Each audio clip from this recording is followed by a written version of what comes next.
Welcome to the Fantasy Cycling Podcast, featuring your hosts, Grant Gardner and John Anderson.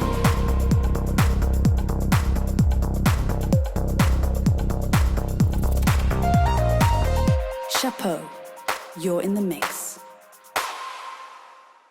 Welcome to the Fantasy Cycling Podcast. Good morning, Grant. Good morning. A rare midday pod. A rare one. The birds are chirping. The kids are nowhere to be seen. You're on the way to the beach. Well, at least you look like you are. Yeah. Okay. A little PTO today. Nice. Got the raspberry lemon sparkling water in hand. Topo. Yeah. Just the finer things. Vacation, Grant. Yeah, it's good to catch up. Yeah, we're just watching the Dauphiné. Yeah, we just got done watching stage 6 of the Dauphiné. First real sort of climbs setting off. A shorter stage, I think, but lumpy. And we saw some developments. Yes. Old boy Pog was in a rush to go see his girlfriend at the finish line. What was the quote? Oh, he had to get back to the bus to watch the Tour de Suisse finish on TV. She's racing over in Switzerland while he's in France. It's completely understandable. Why does he have to? So you were saying earlier, he's got to explain his victories now. Like he's almost like apologizing for him. Yeah, he has like a new little thing every time he wins. Is like, oh, today this is why I had to win and blah blah. Or I think when he won the sprint stage, he was like, oh, I might retire soon. Oopsie. You know? Yeah, sorry. Yeah, I mean, let's just maybe start there. That's a good pivot back to hyperlinking back to the beginning of the Dauphiné because it's been pretty good, actually. Yeah. Funny old stage, that stage 1 where we found a situation before our eyes where the GC hopefuls were in a break on a flat finish. And they actually held them off. You could tell they were all pretty chummy and giggly after that one. Yeah, dapping each other up. Yeah, they were having fun, which was cool to see, and it was good to see Jonas competitive and bring the race to Pogačar. That was fun. Yeah, because he popped it off, wasn't he? He was the one that kind of initiated the shenanigans. That's a memorable moment. I think everybody was talking about that when it happened. We've had, what else have we had? I mean, really, for me, I know that we've had some sprint finishes. I think big standout theme in the Dauphiné so far is Jake Stewart on his prototype bike. Yeah. Legs are good with Stewart. And then also, it's hard to know, is this the bike? Is this Jake Stewart? Is it both? Yeah. He's gotten at least one stage win. He is on my fantasy team, which is nice. Yeah, he won stage 5 ahead of Laurence and Werenskald. I guess the big note there was that Jonathan Milan was nowhere to be found despite a great setup from Lidl Trek. Yeah. I keep thinking in my head that Milan is an okay sprinter in a more dynamic sprint stage. Yep. But he's actually not. But for some reason I have that in my head that he is. So I need to remember that for next time I pick. He's not like a Michael Matthews or who else would I say is really good at that? Oh, our guy on Trek, going blank on his name, that just tore the Giro to pieces. Wow. Your boy. Oh, Mats Pedersen. Yeah, Pedersen. Yeah, he's can't believe I blanked on that name. We both blanked. Yeah. He's like textbook. Yeah. Get around sprinter guy. I mean, the way he can climb. And for some reason I keep thinking of Milan in the same way, but he's nowhere near like that. I think he can occasionally do it in a Grand Tour. Maybe he has he rides into his legs a little more on some of those longer races, but yeah, he's not Pedersen. I think he's no Pedersen. Which of course there's the meme that comes out every time one of these really good riders has a bad day and they start like it's like the slideshow of like Chris Froome and like, and they're like, is Milan washed? I mean, I think he just had a bad day. He's just getting started. The Tour de France, I mean, hopefully he peaks for that, right? That's his goal. I still think of him as like one of those new generation sprinters. He's still young. But people were like, I can't believe he's mentioned in the same sentence as Tim Merlier or Jasper Philipsen. Nah. And it's like, that's rude. Yeah. But he hasn't really had a great Dauphiné. But I mean, it's not really a sprinter. So that's another thing that's popped out. Jake Stewart, Milan, but he did snag at least one stage, right? Or is it two? Milan's got one, Stewart's got one. So I think the big note for me was that Van der Poel is actually racing this race. He's not training. Yeah. And also surprising because didn't he like fracture his scaphoid or something like that? Like, well, it was kind of surprising to see him in the first couple of stages of like he was really he's been getting in breaks the whole race, and so I guess the news was that the break wasn't as bad as feared. Yeah, and then he was saying that a couple of days ago when he was in the breakaway in the points jersey, it was one of the hardest days on the bike for him ever. I was like, okay, I mean, a guy that's won Paris-Roubaix multiple times and done some pretty other serious Grand Tour stages. Interesting. Yeah. He looks good though. Yeah, that's a good point. And then I think the other thing that was interesting was the time trial because Pog didn't look very great. He looked very relaxed about the whole thing. Yeah. He wasn't like angry at his performance, but did seem a little off. I saw some highlights where he kind of got a little bit squirrely, kind of going over some features in the road, like a manhole cutter kind of caught him by surprise. Yeah. And he claimed it was pacing, I think. That's what he blamed. Yeah. Which you wouldn't say blaming. I mean, that's what happened. I think we can trust him since he wins most everything else that he knows why he was off. Fair. But almost 48 seconds down from Remco. Remco nailed it. Dog, every time I see him do a time trial, his position he just looks like a little bullet. Yep. There's no wasted space. He just curls up into a little ball on that bike. It's impressive. I think the bigger, not that surprising that Remco blew Pogačar out of the water, but surprising that Jorgensen beat him. Yeah. So I think you chalk up, on any given day, he can be beat by a Jonas or a Remco, depending on the day and the course and the tactics and strategy with the pacing, blah, blah, blah. I think the fact that Jorgi finished ahead of him, no discredit to Jorgi. I mean, Jorgi's good, but that probably indicates he did have a bad day on that time trial. I saw that happening. I was like, ooh, is this like a sign of things? And then today, we learned it's not. So yeah, we just got done watching it, but what was it, about 10K to go? UAE turned the screws, pacing on the front. Already a very select group. Already show favorite Paul Seixas was right there with them, which was nice to see. He was good in the time trial too. Yes. Yeah, because what did he get on the time trial? 10th? Yeah. I think he's been 10th on every stage. Right there. Which is pretty good for a young lad of his age. And I'm proud of how Bruno Amaral has done in supporting him. I feel like the team is like inspired a little bit. Like, oh, we've got something here. Like let's work with it. Anyway, back to today. Yeah, he was there, but the headline is that Pog seated, kind of rode Jonas off of his wheel. So, I mean, there we have it. I mean, that's why you show up to this thing, to kind of measure yourself against your opponents. Looks like Jonas and Remco both have got a little bit of work to do. What's your take? Yeah, I think everybody looks pretty good. There's no crazy cracks in the armor. I don't think. Who knows what they're focusing on? Maybe Pogačar wasn't focusing on the time trial, and obviously Remco was, and then Jonas seems to be riding just a pretty steady race. So I think everything's where it needs to be headed up for the Tour de France.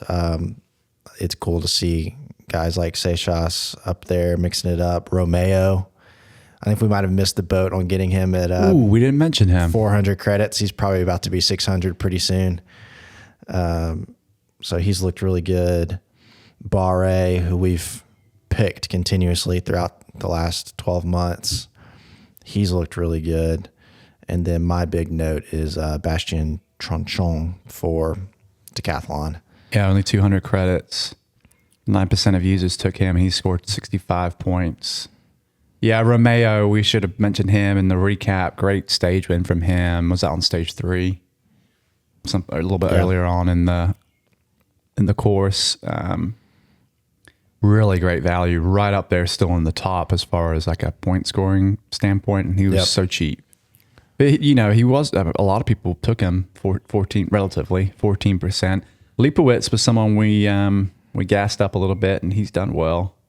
Yeah. I stayed well away from Vanderpool, and he's doing great. Jake Stewart and Luis Barre are as you already mentioned, your best 200 credit riders. Good for them. Is Right Said Fred back? He never left, baby. So at one point in the last couple of years, he was up to 800 credits, maybe even 1,000, and he's dipped down to 400. And rightly so, he just didn't have the results. But looking at what he's done so far this season, he was 10th at Milano-San Remo, 9th at Paris-Roubaix, 8th at Trobro-Lyon, and then he was second to Milan on stage 2 of this race, and has had a string of top 15 results. Mm-hmm. Good sign for the Tour. Biggest disappointment? It was obviously a value pick that a lot of people were hoping for. You can see a lot of users took him. 30% was Higuita. Probably trying. I think the thinking there from a game playing standpoint is like, hey, Astana is like UCI Gold. points farming galore right now and having a lot of success with it. He can climb, but he's done nothing. He's been a bit of a disappointment. Lenny Martinez also, for as much he costs, he's only scored 1 point. Yeah.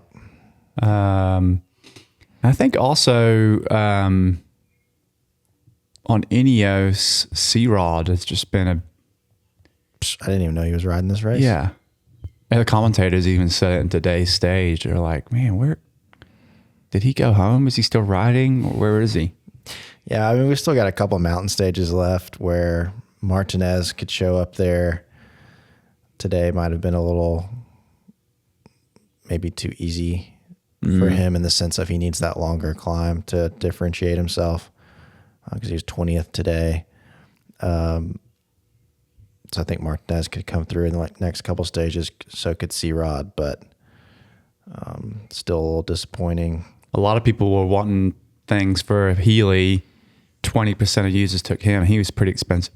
He's 600, right? Yeah. And he's done nothing either. Yeah. 0 points.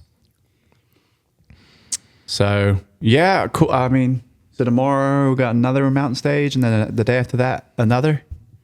So we got this through the weekend. What do we got? Yep. Tomorrow we're going to have stage 7 up to, it looks like a ski resort. So uphill finish. And then stage 8 is going to be a pretty hard climbing day. The final climb is a Cat 1 climb, 9K at 7%. So nice. Yeah, I'm in a little battle with our homie Matt for bragging rights in our club, the Drama Kings. It's going to be hard to claw my way back. Oh, he has a Gita. Oh.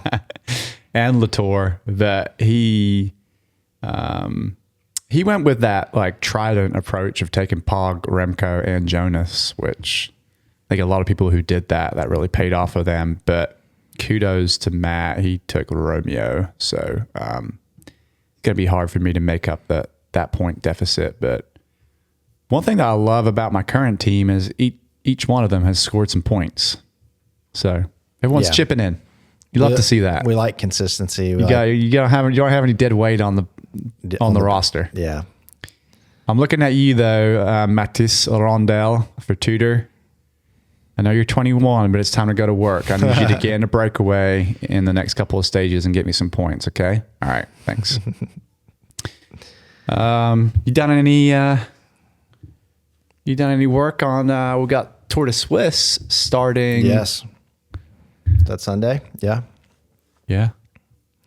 So, yeah, stage 1 Sunday, be kind of a hilly stage to start us off, and then we've got several mountain stages mixed in there with some uphill finishes. Really, only probably one sprint opportunity on stage 6, and then it's going to end with a uphill time trial on stage 8. Pretty typical for Switzerland. I think we see that kind of same deal at Romandie as we do at Tour de Suisse. And typically that is João Almeida territory, or maybe even Alexander Vlasov. So Vlasov, I remember hearing that name like 2021, 2022, 2019. Remember in 2020 when he, like the Giro and the Vuelta overlapped, and I think he started the Giro, got sick or something, finished, and then went and did the Vuelta like a week later. I don't remember that. That's crazy. The COVID year was nuts. He seems like the type of guy to do really well in the early season stuff, and then by summertime, he's kind of lost in the mix.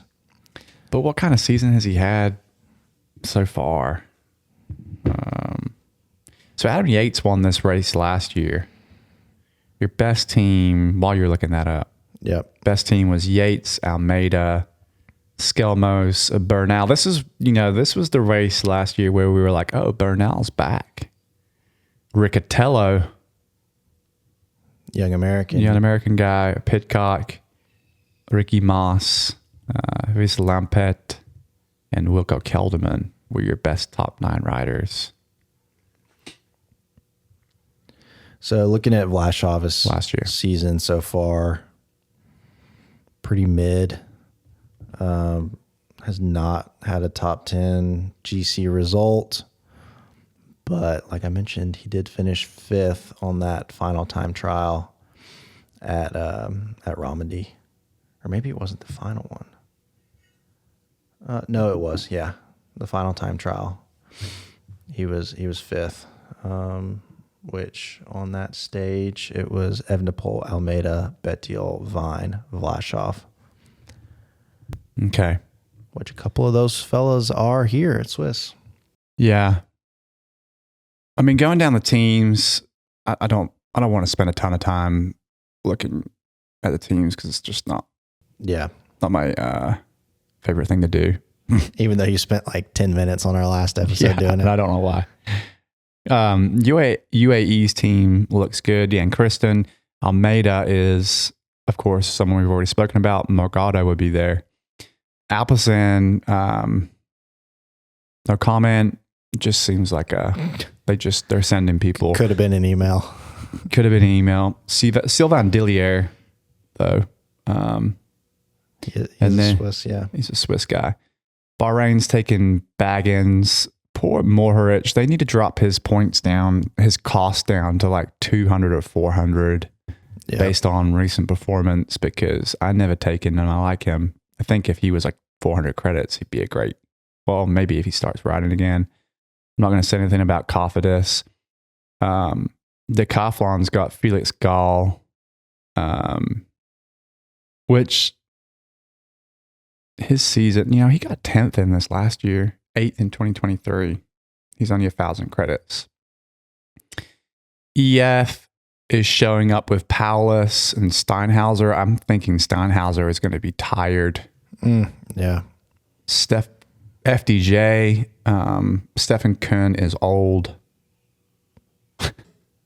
Ineos Grenadiers, Geraint Thomas is old, but he loves Lawrence de Plus. More on that later. Movie Star has taken a couple of hitters.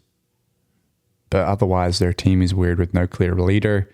I think J.K. Alula's team is good. Yeah. Sneaky good in the sense that like Ben O'Connor at this point in his career knows and accepts that he's not going to show up to the Tour de France or any Grand Tour when there's a Remco, Jonas, or Pog there and win. Does he know that? He should. Deep down, he does. And so I think he'll ride for this. Yeah. They're sending a great team with him, I think. Yeah. I mean, he's got Zana and Schmid with him. Yeah. Great climbing support and a couple of rouleurs. Turbo Durbo. Why not go for it? Yeah. This would be a great win.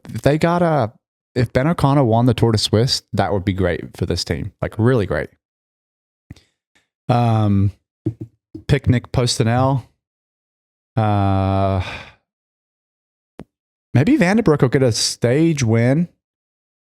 Wawa Bergil can climb. I mean, I guess on paper, this looks like we're here to support Onley again, but I feel like he's got to be tired. Yeah.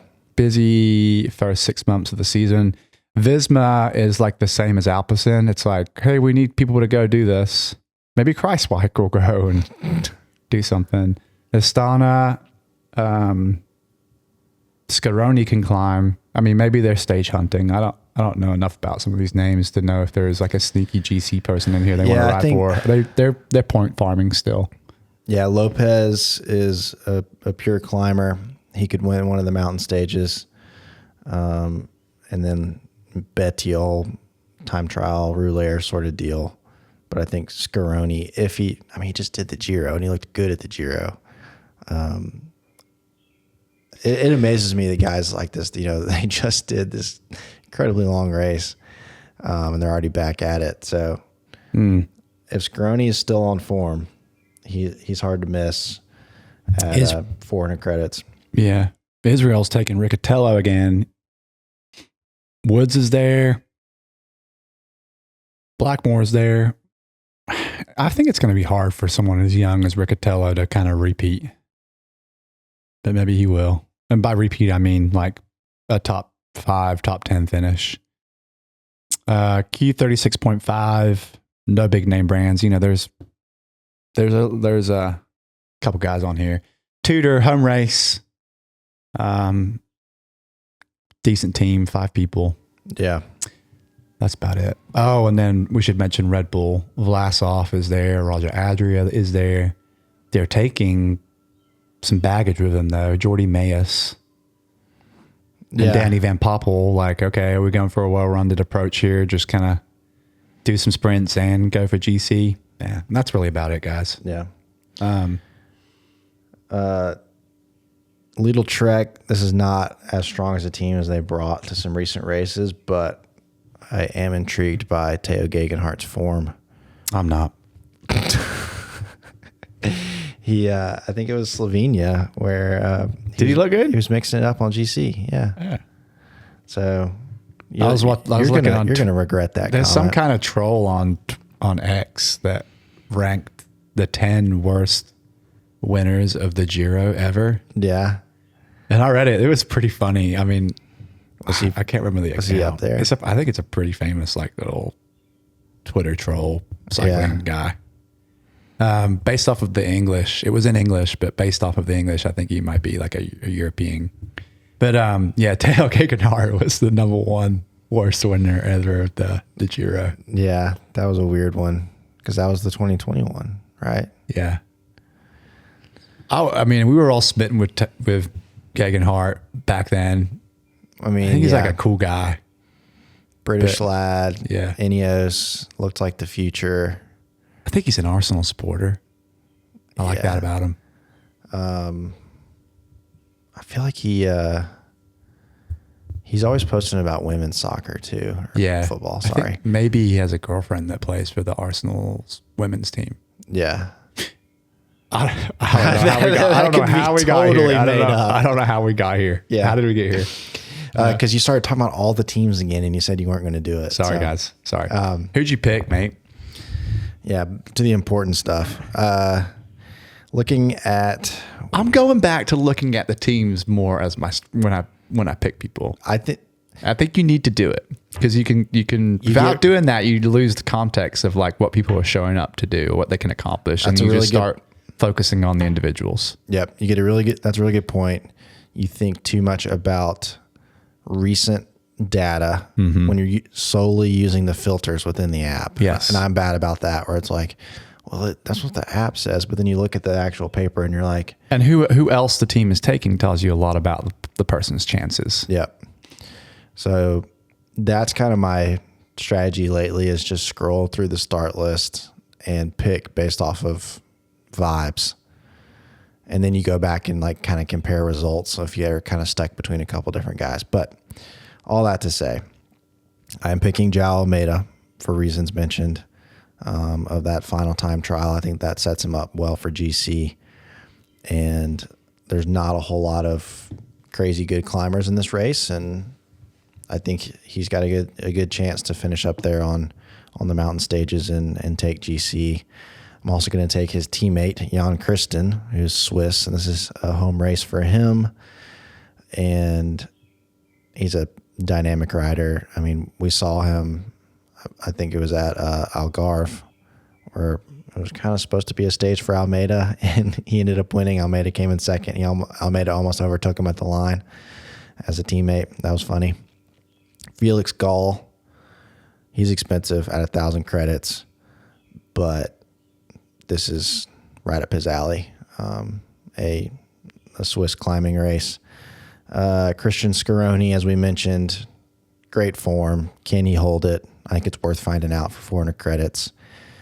Theo Gegenhardt could be a sneaky pick because people like John are sleeping on him. Only 400 credits. He looked good at Slovenia. Mark Hershey, 800 credits, home race.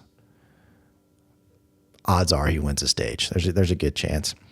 And then I'm also going to take Jan Christen's brother, Bobbio. Sir. Yeah, he's kind of a sprinty, climby boy. He's won a few sprint stages this year, and then he was like going for points jersey at either Slovenia or Hungary. I can't remember. And then Harold Lopez for Astana, really good climber, only 200 credits. And then Victor Lengalati for Ineos. He was mixing it up on the sprints at Norway whenever Axel Laurent crashed out. When are you going to move to Norway? I'm thinking, I mean, you need to at least take a visit there. The winters are rough, yeah. Go in the summer and yeah. The cycling calendar for you revolves around the Tour de Norway. Yeah, still holding on to that. And I love Norwegian riders too. Yeah, you do. You know. Yeah.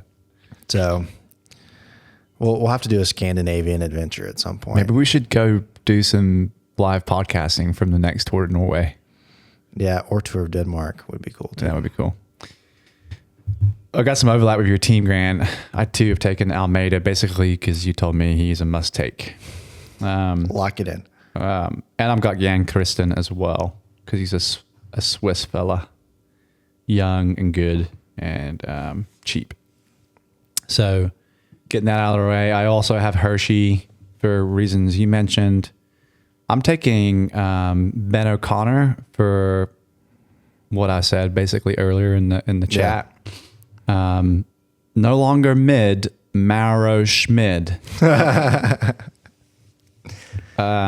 He hasn't done great in this race before. It's a home race for him. I DNF'd in 2023 and got 60 in 2024. But dude, man, this guy, he's a really good climber.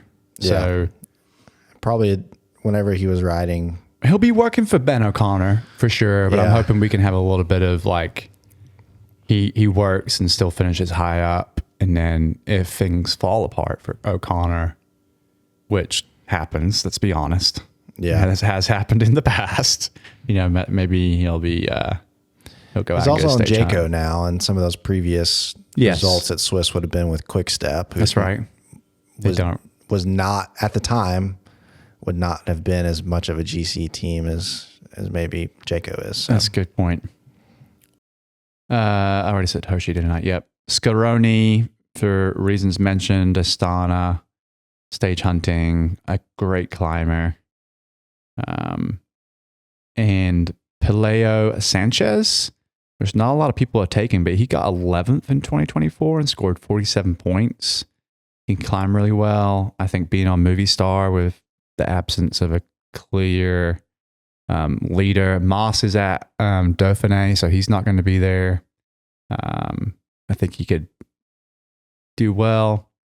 And then rounding out things, just a random young, well, not young, sorry, why did I say that? But Matteo Badilatti, he's a Swiss guy. He's only 200 credits. He got 15th last year and scored 10 points, and he's ridden this race a ton too. This will be his 5th time riding it. On Q36.5, hopefully will be a lot of freedom for him. Yeah. And then lastly, this is just kind of like a roll of the dice, but I took Lawrence de Plus. Ineos is there with Geraint Thomas. Yeah, I don't think it's a roll of a dice this season. He's good. been riding for GC, which is as a lifelong kind of domestique. Yeah. It's been some good results. And this is Geraint Thomas's farewell season. I could see him doing a solid for his mate. Yes. He knows that Duplisky will buy him a round of pints. Yeah. Once the season's over, if he gets a good result here in the Swiss mountains. So I threw him on there. I like it. Cool.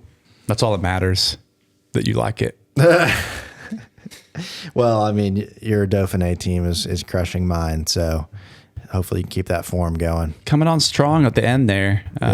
We'll see how it goes. I've had a pretty meh season, though. I haven't really had a great, like a top. Any kind of starling results? No, kind of nothing really to kind of put a feather in my hat on. Yeah. I'm really more focused on the content than the results. You're just looking to provide value. Shareholder. Yeah. When I die, I just, I don't want to look back on my life and reflect and realize I didn't provide enough shareholder value to the Fantasy Cycling Podcast listeners. Servant-hearted. We appreciate it. Well, some fun racing to watch this weekend, and we're inching ever closer to the Tour de France. So you've got big plans. You want to do several pods for the tour. I want to do a blitz of pods. I got lots of ideas. So more on that coming. As we round things out, usual reminders, you can follow us on X, listen to FCP, the number 2. You know where to hear us. We're on Apple and Spotify, and then the audio is available on YouTube. We have a league. Media League, yep. Media League. Feel free to enter in that and win a prize at the end of the year. And thanks for listening. See you next time.